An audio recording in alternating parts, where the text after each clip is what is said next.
My name is Darcy Ingram, and I am 32 years old. 3 days before my wedding, my dad called. It was a Tuesday. I was in my workshop trimming roses for the centerpieces, soil under my nails, playlist on low, and the caller ID said Dad, so I picked up with my elbow because my hands were wet. 6 words. That is all it took. I am not walking you down the aisle. I set the pruning shears on the counter, wiped my hands on my jeans, said nothing for maybe 5 seconds, which does not sound long until you are the one counting. Vanessa says it would upset her, he said. My sister, Vanessa, 3 years older, married, 2 kids, and apparently still the center of every decision my parents make, even mine. Your sister is going through a rough time, Darcy. Her marriage. You know. I did know, but this was my wedding, not hers. 10 minutes later, my mom called to finish the job. Go solo, stop making drama, lots of modern brides walk alone. She said it like she was reading a brochure.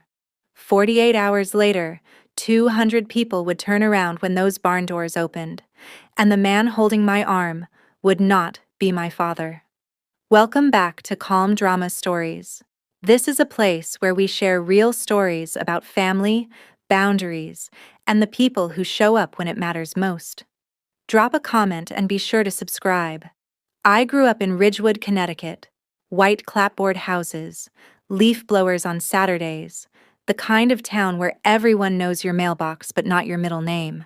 Vanessa was the bright one, straight A's, debate team captain. Piano recitals where my parents sat front row with the camera. My dad introduced her at neighborhood cookouts the same way every time. This is Vanessa. She is going to be a lawyer. He said it like it had already happened. I was the one who came home with dirt on my knees. I built a greenhouse in the backyard when I was 14, scrap wood from a neighbor's renovation, plastic sheeting from the hardware store, a hinge I pulled off an old cabinet. It stood 7 feet tall, and it was not pretty, but it grew tomatoes the size of my fist by August. That year, my school science fair fell on the same Saturday as Vanessa's regional spelling bee. I entered my greenhouse tomatoes, heirloom seeds, controlled soil pH, growth journal with daily photos. I won first place. Blue ribbon pinned to my poster board by the time my dad walked in. He walked in 40 minutes late. The judges were already stacking chairs. Sorry, kiddo, Vanessa's event ran long. He glanced at the ribbon, nodded, said good job, the way you say it to a stranger's kid at a checkout line. Then he checked his phone. That greenhouse stayed in the backyard for 9 years. I repaired the hinge twice, replaced the sheeting once. My mom called it an eyesore. My dad called it nothing. He never mentioned it again. But it kept growing tomatoes every summer, whether anyone noticed or not. My high school graduation was on a Thursday in June. That same week, Vanessa got her acceptance letter to Columbia's MBA program. My parents decided to combine the celebrations into one dinner at Ristorante Luca downtown. 3 speeches were given. All 3 were about Vanessa. My dad raised his glass. To our Columbia girl. My mom wiped her eyes and said she always knew. Vanessa thanked them for believing in her. I ate my pasta and clapped in the right places. No one mentioned my diploma. I had graduated with a 3.7 GPA and an acceptance to the University of Connecticut's horticulture program. I paid my own application fee from the landscaping jobs I had been running since sophomore year, mowing, weeding, planting beds for 6 neighbors at $40 each. When I told my mom about the horticulture degree, she set her coffee mug down and looked at me like I had said something in another language. That is not a real career, Darcy. 5 words. She said them once to my face and apparently many more times behind my back. Ruth Kellerman, our neighbor 3 doors down and my grandmother Eleanor's closest friend, told me years later that she overheard my mom on the phone with her sister saying the same thing. Darcy is studying gardening. I do not even know what to tell people. Vanessa's MBA tuition was paid in full by my parents, $22,000 a year. I know the number because Donna, my mom, mentioned it at Thanksgiving like it was a public service announcement. My tuition? I paid myself. Landscaping in the summers. Greenhouse work on campus during the school year. Student loans for the rest. Nobody announced my balance at the dinner table. Vanessa married Preston Hale 3 years after Columbia. Investment banking. Charcoal suit at the rehearsal dinner. Cufflinks that cost more than my truck payment. My parents glowed at the wedding like they had personally arranged the stock market. Then the grandchildren came. Lily first, now 5. Owen, 2 years later, now 3. My dad retired from his insurance firm the same year Owen was born, and those 2 kids became the center of his universe. He drove to Vanessa's house in Darien 3 times a week. He built Lily a swing set. He read Owen the same train book 47 times because Owen screamed if he stopped. Vanessa noticed. She noticed the way you notice a lever you can pull. The first time she used the kids was over Christmas seating. Vanessa wanted the head of the table. My dad gave it to her. The second time was about a family photo. Vanessa wanted it retaken without me in the background. My dad asked me to step aside. The third time, I heard it myself. Speakerphone. My dad did not realize I was in the kitchen. If you walk her, I will not bring the kids to Christmas. My dad paused. I could hear his breathing through the phone. Then Vanessa's voice, calm and practiced. I mean it, Dad. It is too much for me right now. You know what I am going through.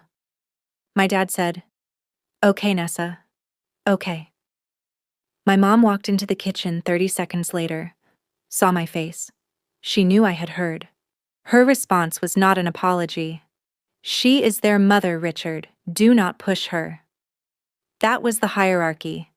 Vanessa, then the grandchildren, then my parents' comfort, then somewhere below the property taxes. Me. I met Marcus Delaney on a Tuesday in April 3 years ago. I was planting a rain garden for the county drainage project along Route 12.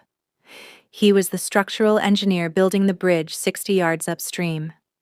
We both showed up at 6:30 in the morning. We both drank black coffee from thermoses.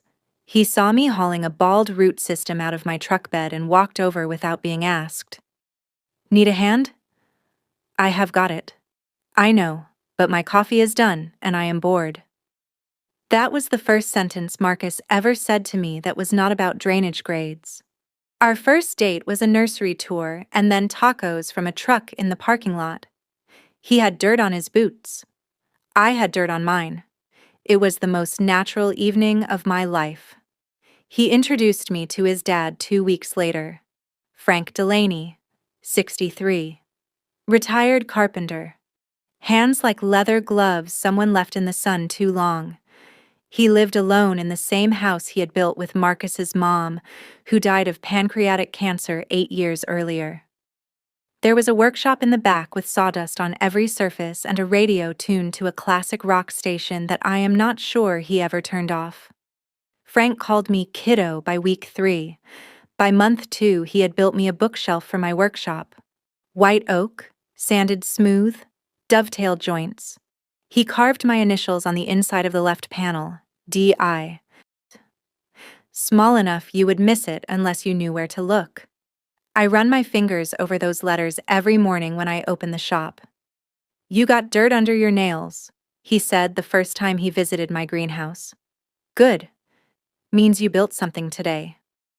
Nobody in my family had ever said that to me. Marcus proposed in the botanical garden I designed for the Ridgewood Public Library. It was an October evening, and the Japanese maples were turning that deep burgundy that makes people stop their cars. He got down on one knee next to the stone bench I had set into the path 2 summers earlier. I said yes before he finished the question. That night, I called my parents. My dad picked up on the 4th ring. I told him. There was silence for about 3 seconds. Then, congratulations. Not, I am happy for you. Not, tell me everything.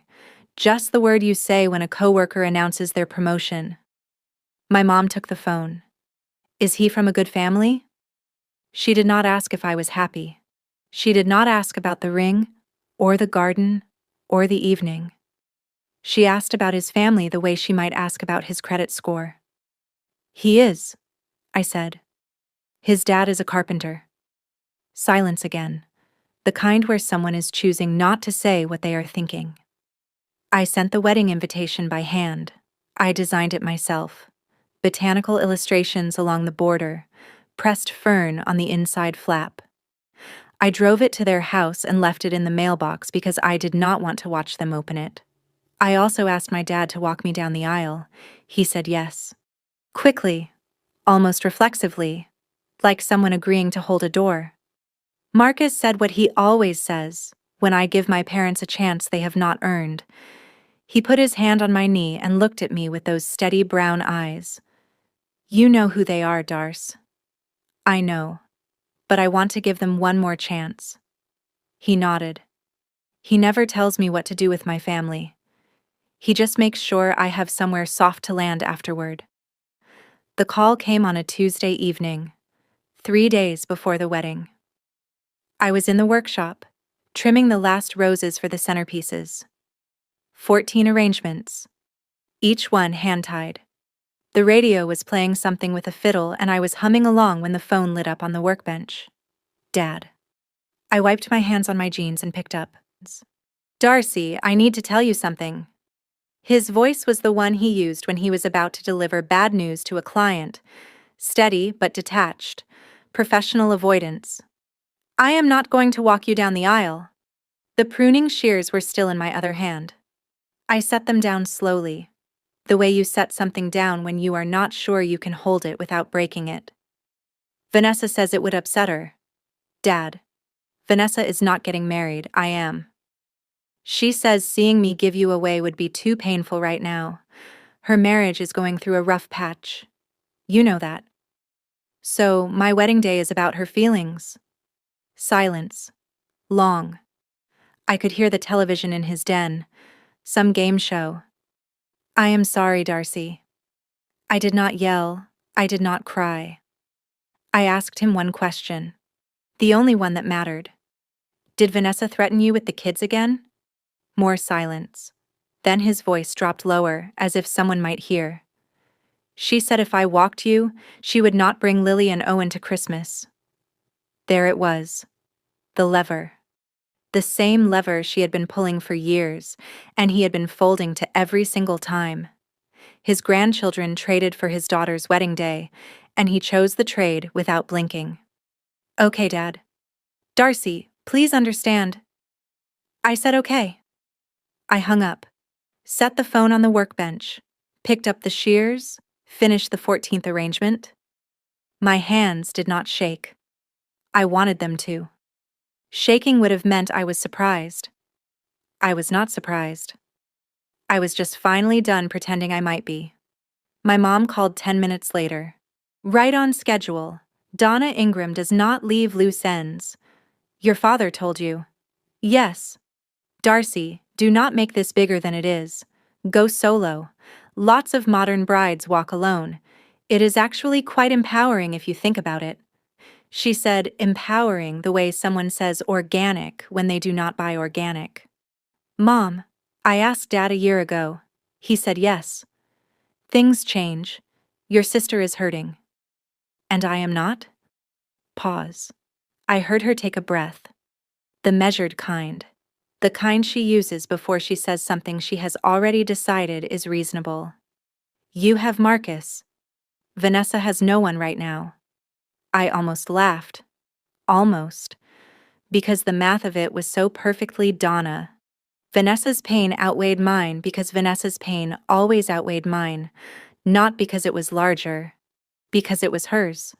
Stop making drama, Darcy. This is not the hill. I hung up. Walked out to the porch, sat on the top step.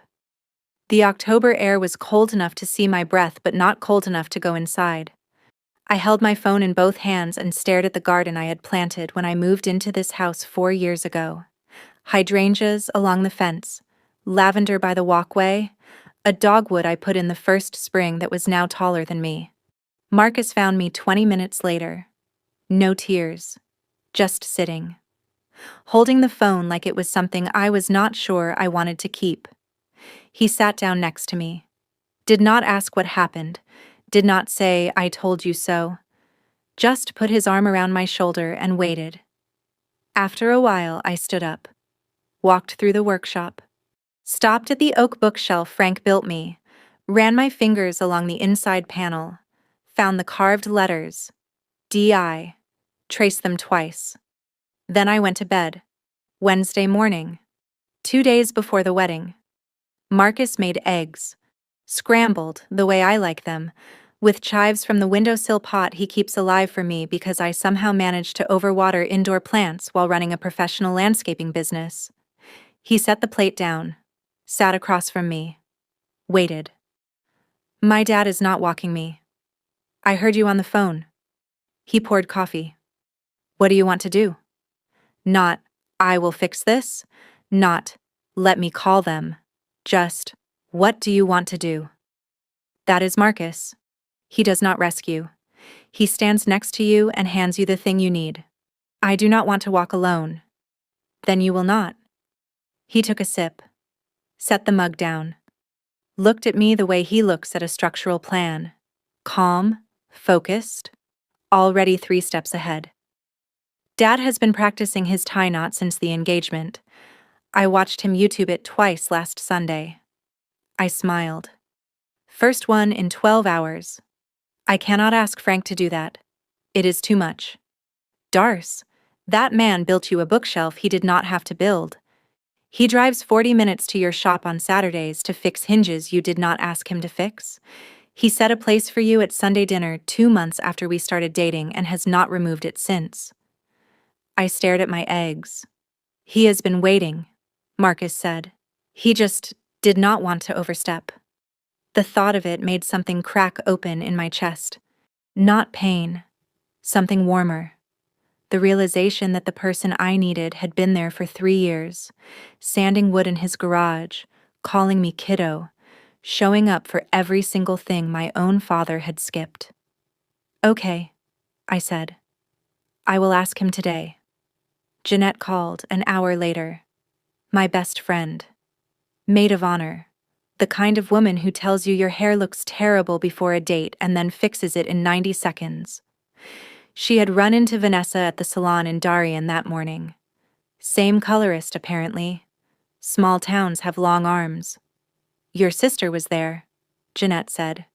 "And she was not subtle." "What did she say?" "She was telling the colorist about your wedding, how stressful it is, how it is making everything about Darcy again." I closed my eyes. Again? Her word. She said, and I am quoting, "Darcy always gets the attention now.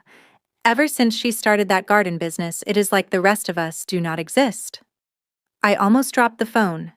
Darcy always gets the attention. Me. The one who won a science fair to an empty chair. The one whose graduation dinner became a Columbia acceptance party. The one whose career was publicly labeled "not real" by her own mother. She also said, and I wish I were making this up, her little garden business is not even real work. There it was. The same sentence. Donna's words in Vanessa's mouth. Passed down like a family recipe nobody asked for. Jeanette's voice softened. "She is not upset about the wedding, Darce. She is jealous. You have Marcus. You have your business. You have a life that does not need her to validate it, and she cannot stand it."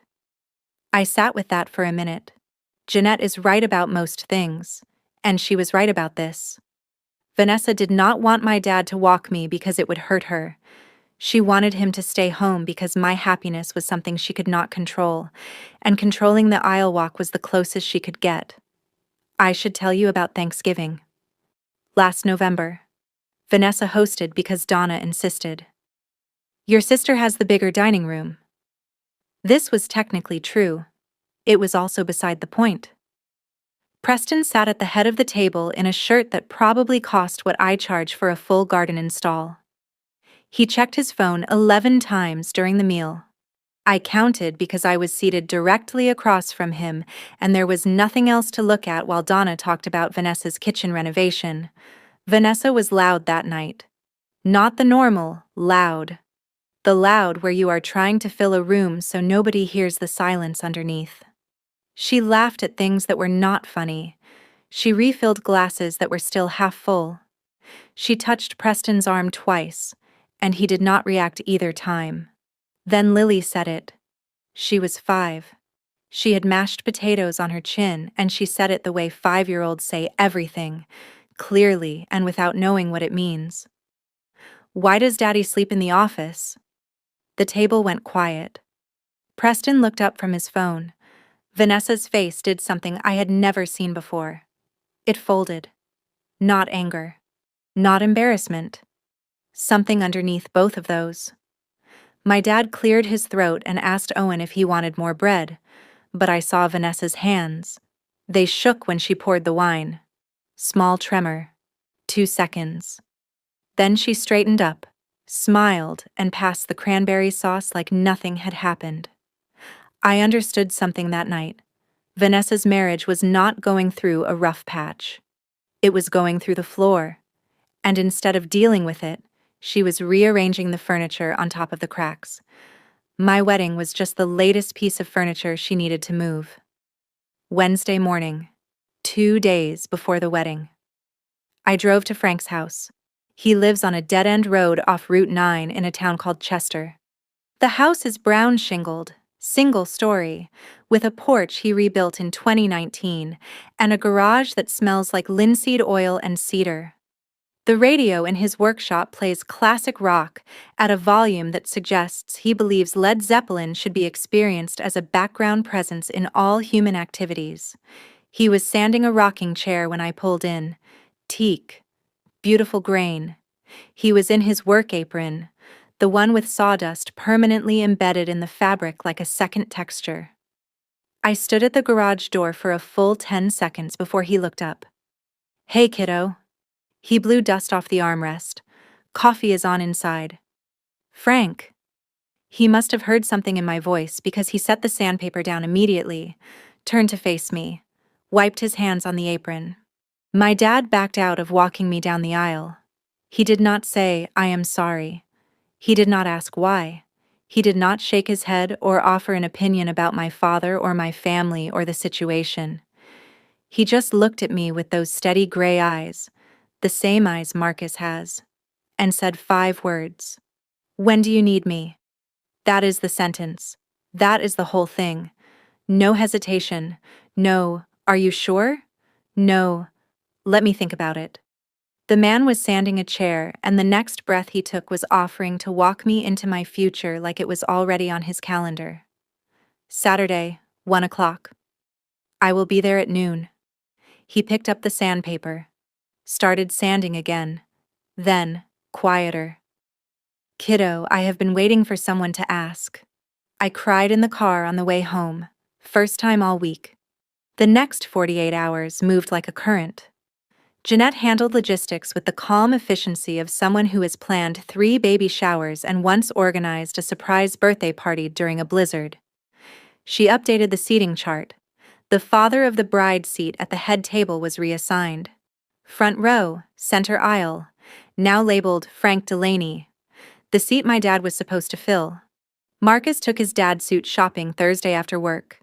Frank had a sport coat from 2011 that he swore still fit. Marcus sent me a photo from the fitting room. Frank in a new charcoal suit, looking simultaneously proud and uncomfortable, his rough hands sticking out of the pressed cuffs like they did not belong to the same outfit. Marcus texted underneath the photo. He asked me 3 times if the tie was straight. I wrote my vows that evening in the workshop. The oak bookshelf was to my left, Frank's initials project to my right, a cutting board he had started for our wedding gift and thought I did not know about. I wrote by hand on the back of a landscape sketch, crossed out lines, rewrote them, settled on something simple. My parents did not call Wednesday, did not call Thursday, did not text. I checked my phone twice Thursday night and then put it in the kitchen drawer. Marcus noticed. He did not say anything. He just made tea and left a mug on my nightstand. I did not tell my parents about Frank. They assumed I would walk alone. Let them assume. The doors would open Saturday, and the answer would be standing right next to me. Thursday afternoon, 2 days before the wedding. I was reorganizing the centerpieces in the workshop when there was a knock at the front door. Ruth Kellerman, 68 years old, silver hair, always pulled back. She lived 3 houses down from my parents and had been my grandmother Eleanor's closest friend for 40 years. When Eleanor died 11 years ago, Ruth was the one who sat with her at the end. She was also the one who told me about Donna calling my career gardening behind my back. Ruth stood on my porch holding a yellowed envelope. "Your grandmother asked me to give you this," she said, the week before she passed. "She told me to hold it until you were getting married." Ruth's eyes were damp. "I have been carrying it for 11 years, Darcy. I was beginning to think it would outlast me." The envelope was soft at the edges. My grandmother's handwriting on the front. Just my name. Darcy. I opened it at the kitchen table. Ruth sat across from me and did not speak. The letter was short, 12 sentences. Eleanor had always been efficient with words. "Darcy, when you read this, you are about to walk into the most important room of your life. I wish I could be there. I wish I could tell your mother to sit down and let you shine. I wish I could tell your father to look up from whatever is distracting him and see you, but I know how that family works. So let me say what they will not. You have always been the one who builds. From that greenhouse to whatever you are building now, you make things grow where nothing was. Do not wait for them to see it. The people who show up are your real family. I love you. Build something beautiful." I read it 3 times, folded it carefully, placed it in the clutch bag I would carry on Saturday. Family is who shows up. Thursday night passed without a call. Friday the same. No text. No voicemail. No last-minute change of heart from Richard or Donna. Friday evening was the rehearsal dinner. Frank drove 40 minutes from Chester. He arrived 20 minutes early and helped the caterer move tables because he saw them struggling and could not watch someone carry a folding table incorrectly. 30 guests, all from Marcus's side. My college roommate, Alexis, 2 women from the greenhouse workshop group I run on Saturday mornings for local moms. Ruth. Jeanette, of course, and nobody from my family. The barn venue looked beautiful. Open sides, string lights, wildflower arrangements I had designed and grown myself. Lavender and Queen Anne's lace and late-season dahlias in copper vases I found at an estate sale in Litchfield. Frank stood up for the toast. He held his glass the way he holds a chisel, firmly, like he means it. I am not a man of many words. Ask Marcus. He will confirm. Light laughter. But I will say this.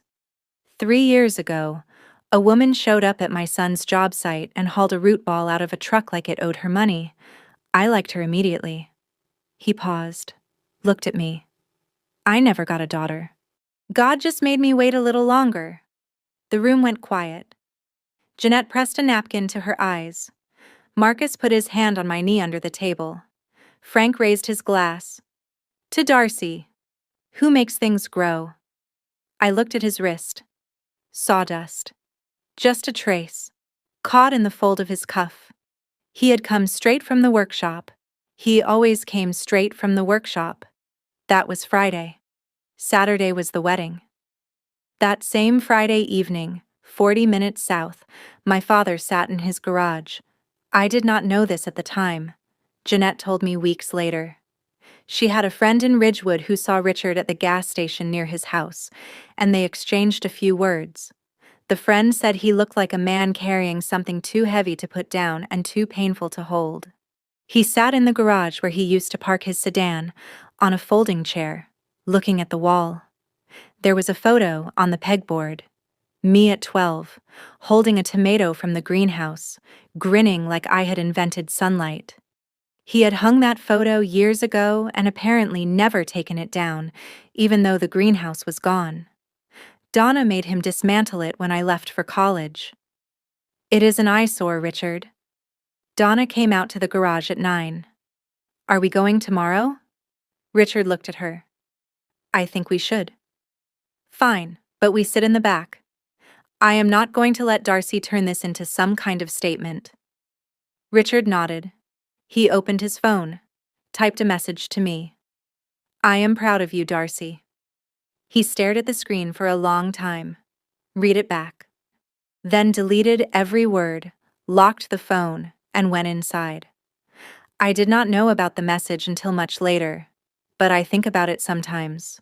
Not with sadness, more with a kind of tired understanding. My father is not a cruel man. He is a weak one, and weakness, when it sits in the same house as control, becomes cruelty by default. He went to bed without sending anything. Friday evening, 9:45. My phone buzzed. Vanessa. I heard you are not walking alone. Who is walking you?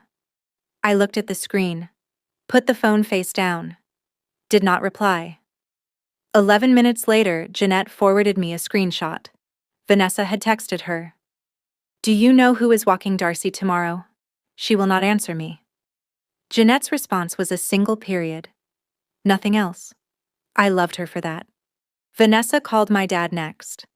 I know because Richard texted Marcus, not me, Marcus, at 10:15. Marcus showed me the message. Vanessa is upset. She thinks Darcy is bringing someone to walk her to embarrass us. Maybe we should not go. Marcus typed a response and then deleted it. Typed another one. Deleted that too. Then he set the phone down and looked at me.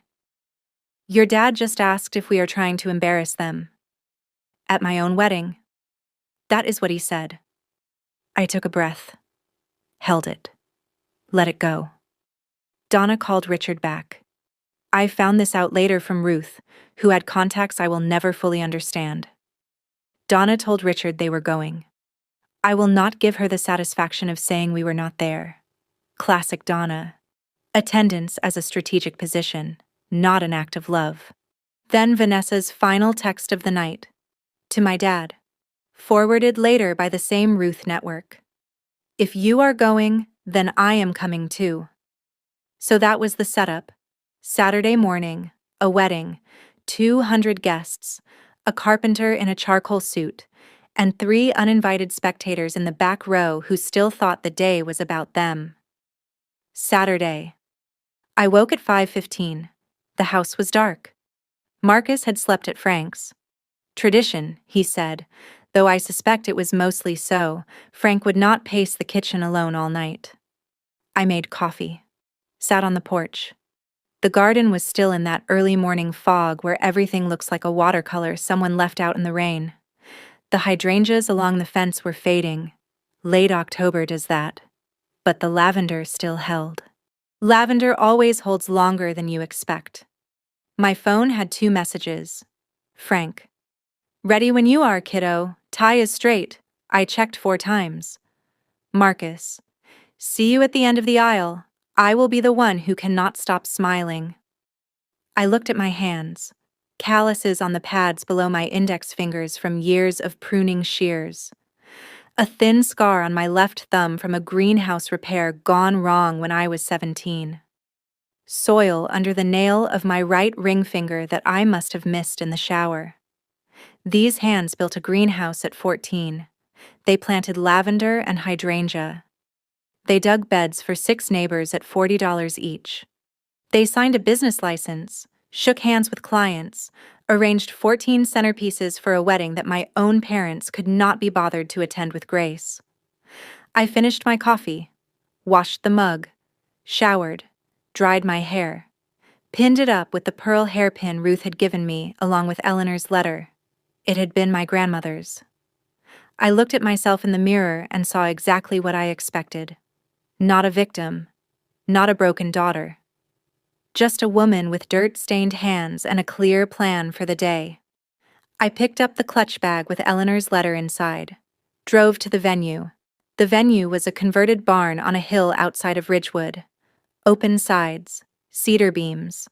The kind of place that looks like it has been hosting weddings for a century, but was actually a dairy barn until 2016. I had done the flowers myself. Every arrangement.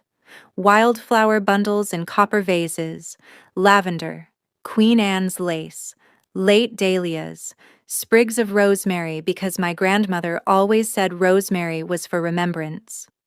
The altar was framed with climbing clematis I had trained on a wooden trellis Marcus built. It smelled like earth and October. Jeanette was already in the bridal suite when I arrived. She had my makeup kit open and a mimosa in hand. "You look like a woman who has been awake since 5:15. "Close enough. Sit down." She worked quickly. Foundation. Blush. A lip color she called Quiet Power that I am fairly certain she made up on the spot. Ruth arrived at 10 with a small velvet box. Inside, a pair of pearl drop earrings. "Your grandmother's," Ruth said. "She wore these to her own wedding in 1974. Something borrowed, something old, both in one." I held them in my palm. They were warm, as if someone had just taken them off. Alexis and my 2 college friends arrived next. The 5 of us in the bridal suite. Jeanette fixing my hair. Ruth sitting in the corner with her hands in her lap like a woman who had been waiting 11 years for exactly this morning. No mother. No sister. Jeanette caught me glancing at the door once. "Stop looking at that door, Darcy. Everyone who matters is already in this room." She was not wrong. But it still stung, the way an old bruise stings when you bump it on something you thought you had moved out of the way. A knock at the door. 10:45. Jeanette opened it. Frank stood in the doorway in his new charcoal suit. White shirt. Navy tie Marcus had picked out. His hands hung at his sides, still rough, still scarred from decades of wood and nails and things built for other people. He saw me in my dress and stopped. For a man who spends his life measuring cuts to the 16th of an inch, Frank is remarkably imprecise with his emotions. His eyes filled immediately, his jaw tightened. He blinked twice, hard, and then said, "Oh, kiddo." "Do not cry, Frank. I just got my mascara on." "I am not crying." Sawdust.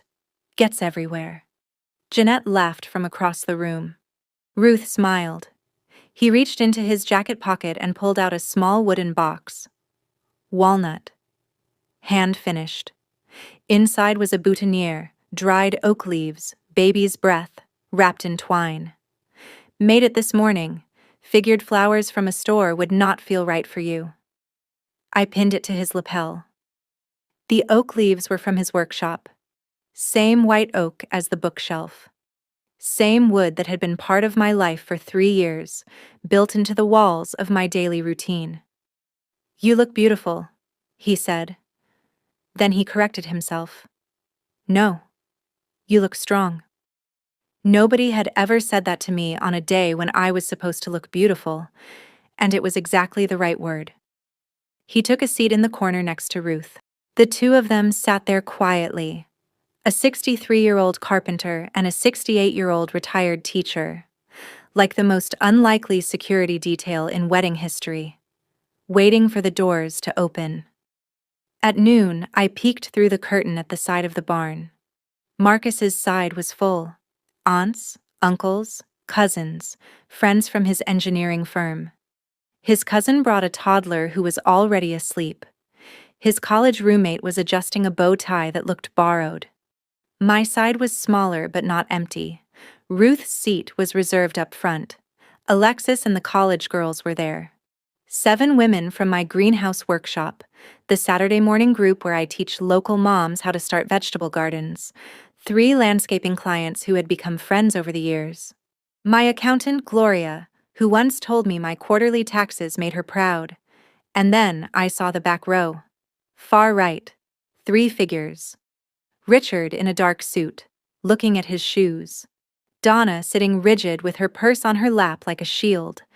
And Vanessa in a dress that was slightly too formal for an outdoor barn wedding, scanning the room with the expression of someone cataloging exits. They came. My stomach dropped, not because I was afraid, because for 1 second, one stupid, reflexive second, my heart said, maybe they are here to make it right. Then I watched Donna lean over and whisper something to Richard, and he nodded without looking up, and I knew. They were not here for me. They were here so they could say they were here. Attendance as alibi. I let the curtain fall. Turned back to the room. Jeanette was adjusting her bouquet. Frank was brushing something off his sleeve. Ruth was reading Eleanor's letter one more time. I had shown it to her that morning, and she had cried quietly for 3 minutes. The coordinator stepped in. 15 minutes. The music started at 1 o'clock sharp, a string quartet Marcus had found through a friend. They played something soft and ascending. I do not know the name, but it sounded like sunlight moving through trees. The bridesmaids walked first.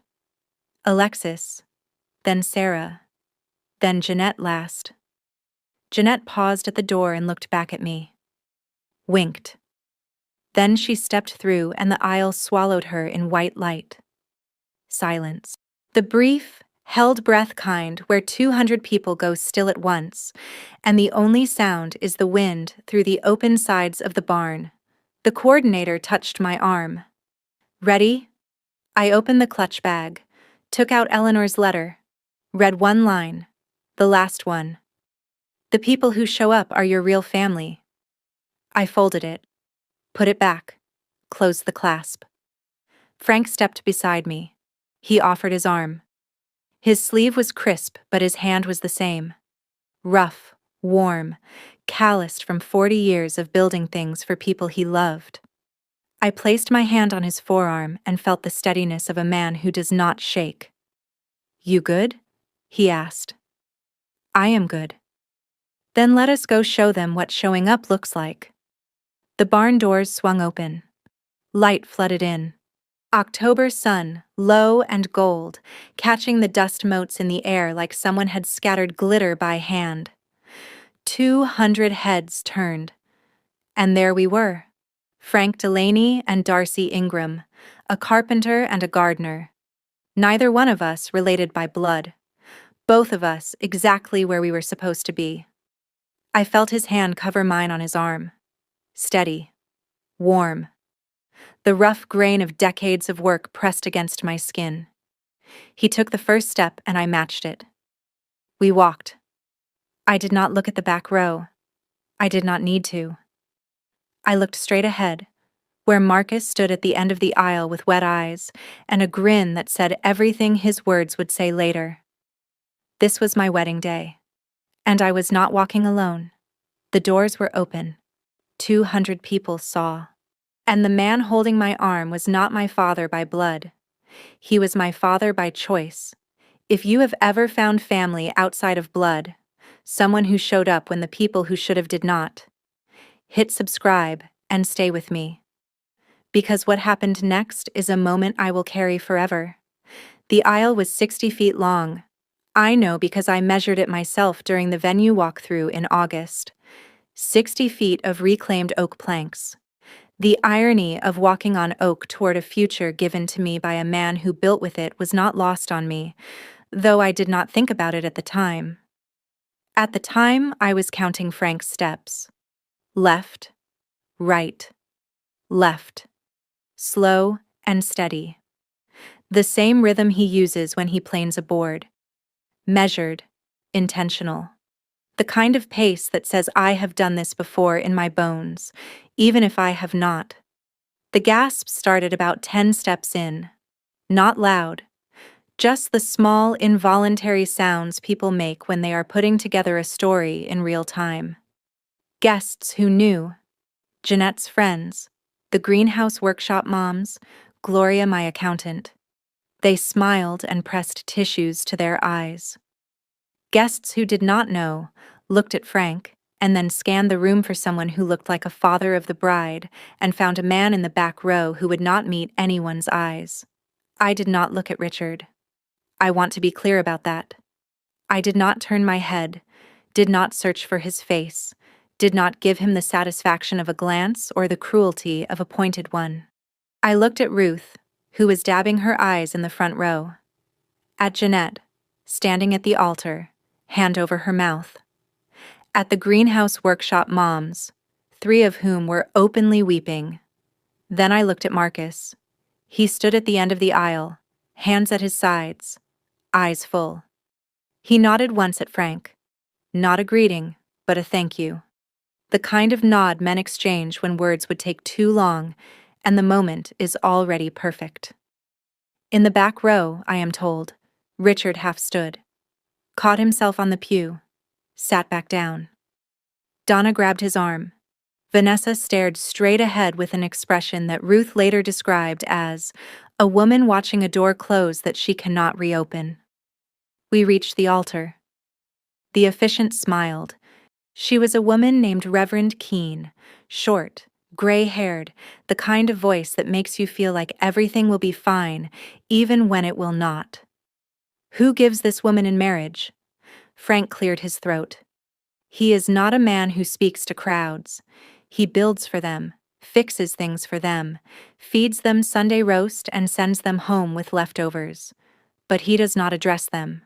Today, he did. Her family does. A pause. Then quieter, like he was saying it to me rather than the room. All of us who showed up. The room exhaled. I heard a soft sob from the front row. Ruth. Jeanette's mascara was already done. Gloria was using her program as a fan and a tissue simultaneously.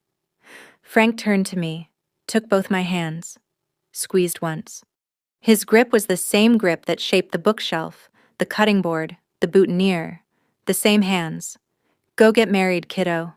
He placed my hand in Marcus's, stepped back, walked to the front row, center aisle, sat in the seat that had been labeled with his name that morning, the seat my father was supposed to fill. Marcus leaned in and mouthed 2 words to his dad. Thank you. Frank nodded, folded his hands in his lap. I noticed sawdust on his right cuff. He always had sawdust on his right cuff. I turned to Marcus. The ceremony began. When it came time for vows, I said what I had written in the workshop 2 nights earlier, next to the oak bookshelf, on the back of a landscape sketch. I choose you, and I choose the family we build, not the one we were given. The one we make with our hands, every day, from the ground up. Marcus said his vows. I do not remember the words. I remember his eyes. We were married at 1:27 in the afternoon. The reception started at 2. Same barn, tables rearranged, string lights on.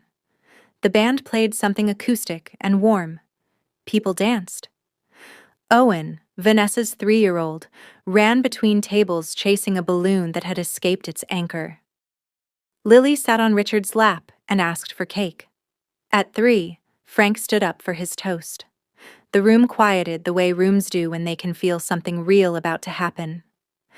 I am going to keep this short because Marcus told me if I talked for more than 2 minutes, he would play me off with a trombone.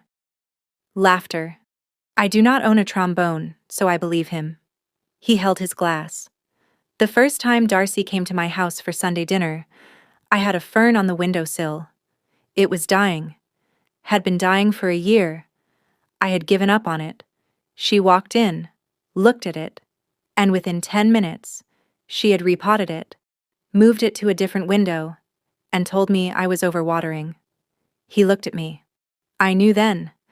Any woman who saves a dying plant without being asked is also the kind of woman who will save a dying old man from eating alone every Sunday. Silence. Then the room broke open. Applause. Tears. Jeanette stood up and clapped until her palms were red. People started talking after the toast. Not to me directly, but around me, the way you talk at events when you want the person to overhear. She designed the garden at Ridgewood Library, you know. Her company does the courthouse grounds, Have you seen them in spring? She runs a free workshop for moms every Saturday. My work. Speaking for itself, in a room full of people who came because they chose to, while my own family sat at a corner table and said nothing. Richard found me at the dessert table. I was cutting into the lemon cake. My choice, not Donna's, when I felt someone step too close on my left side. I knew it was him before I turned. He smelled like the same aftershave he has worn since I was 7. Old Spice, the one in the white bottle. Darcy. I turned. He was holding a glass of water. Not champagne. Water. His eyes were red at the edges, and his jaw was doing the thing it does when he is trying not to say something that might come out wrong. That man. He did a good job. His name is Frank. Richard nodded. Frank. Yes. He did a good job up there. He did. Silence. Richard looked at the cake, at the table, at anything that was not my face. I wanted to say I am sorry. I looked at him. Not with anger, not with forgiveness. Just the flat, clear gaze of someone who has spent 32 years watching a man choose the path of least resistance. Sorry that you missed it, I said. Or sorry that everyone saw? He flinched. Small. The kind of flinch that only happens when someone says out loud what you have been thinking for 3 days. Before he could answer, Donna appeared, hand on his elbow, guiding him away the way she always guides him, firmly, like steering a cart. Richard, come sit down. She leaned toward me as she turned him away, voice low, controlled. The same tone she used on the phone Tuesday night. Do not make a scene, Darcy. I picked up the cake knife, set a slice on a plate. I am not the one making scenes, Mom. I am cutting cake. She walked away. Richard followed. He always follows. The father-daughter dance was at 4. Except it was not a father-daughter dance. It was Frank and me, on a barn floor, under string lights, to a song Marcus picked. An acoustic cover of Lean on Me that made Jeanette cry for the 3rd time. Frank danced the way he builds, carefully, with attention to where his feet were going. He held my hand in his and kept his other hand on my shoulder, not my waist, because Frank is the kind of man who respects a boundary even at a wedding. I step on feet, he warned. I know. Marcus told me. That boy has no loyalty. I laughed. The room laughed. 200 people watching a carpenter dance with a gardener and feeling something true underneath the music. At the corner table, Vanessa watched. Preston was not there. He had a work trip. Or that is what she told Donna. The chair next to her was empty, and she was gripping a champagne flute like it owed her something. Ruth walked over and sat down beside Vanessa. Not hostile, not warm. Just present. The way Ruth does everything. Eleanor would have been so proud of Darcy today, Ruth said. Vanessa looked at her.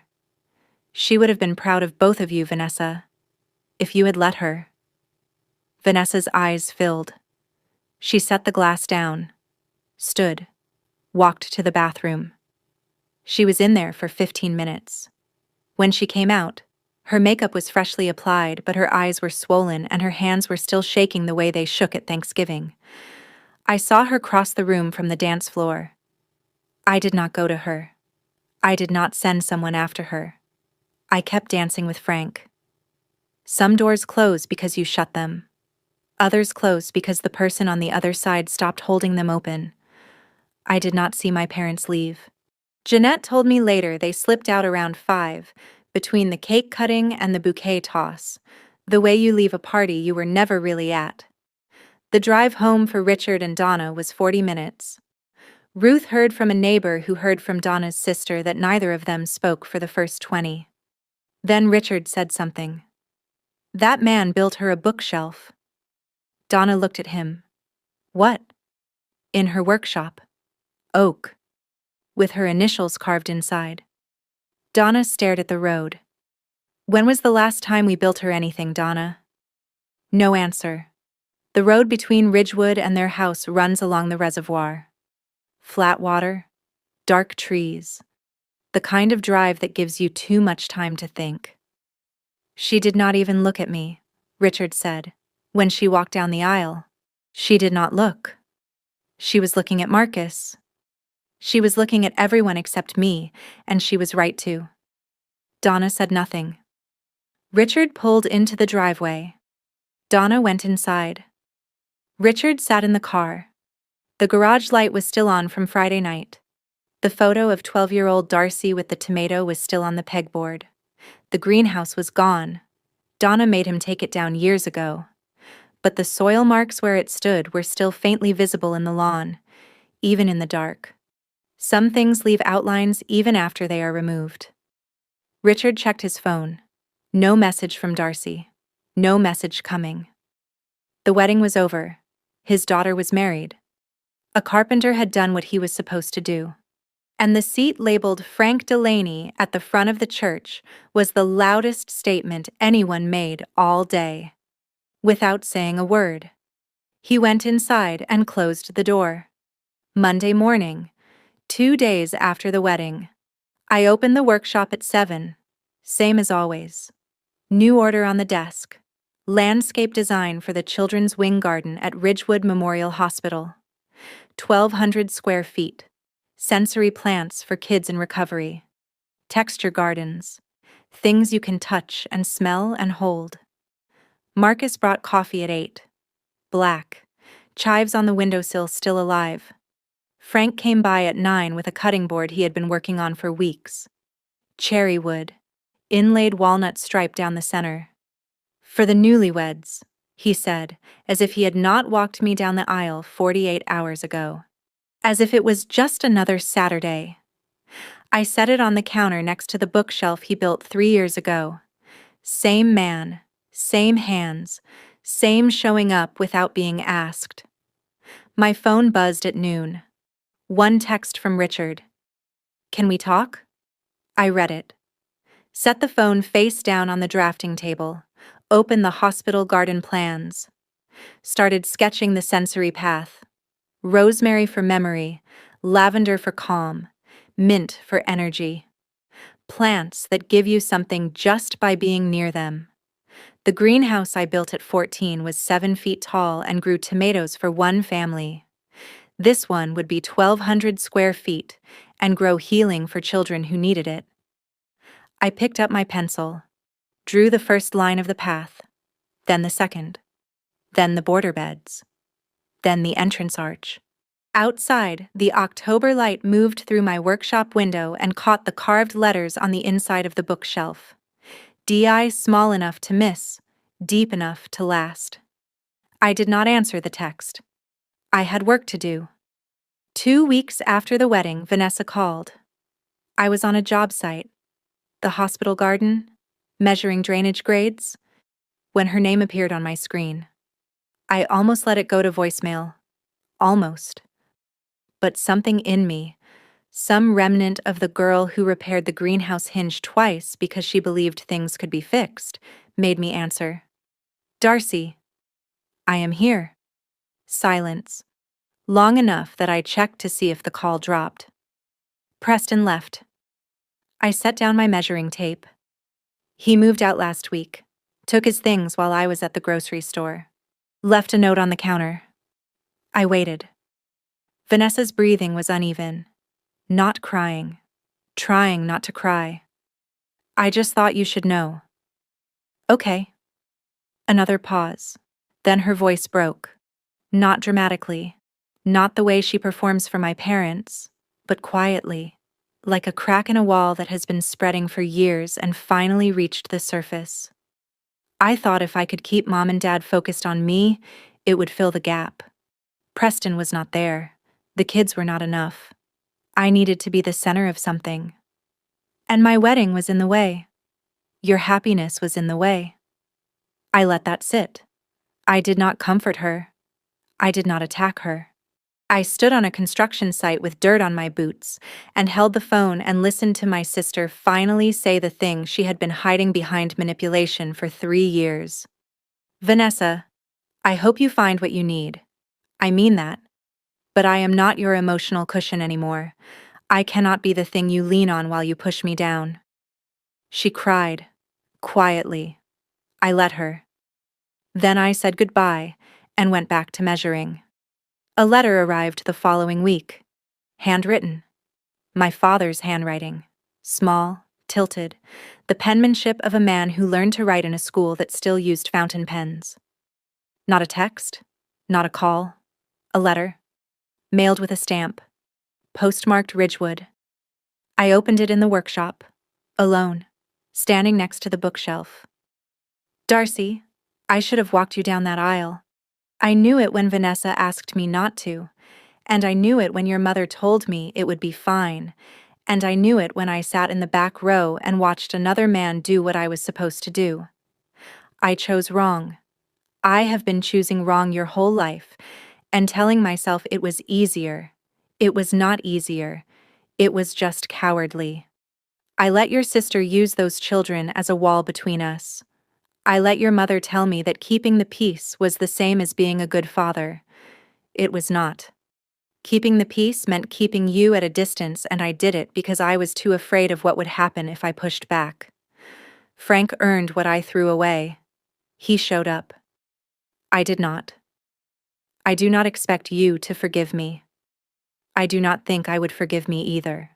But I want you to know that the photo of you holding that tomato is still on my wall, and I wish I had told you then what I should have said 1,000 times since. I am proud of you, Darcy. I always was. I was just too weak to say it out loud. Dad. I read it twice, folded it, placed it in the desk drawer next to Eleanor's letter. 2 letters, 2 very different weights. I did not reply. I used to think family was the people you were born to, the ones who shared your blood, your name, your dinner table. I do not think that anymore. Family is the man who drives 40 minutes to your workshop on a Saturday to fix a hinge you did not ask him to fix. Family is a letter in a yellowed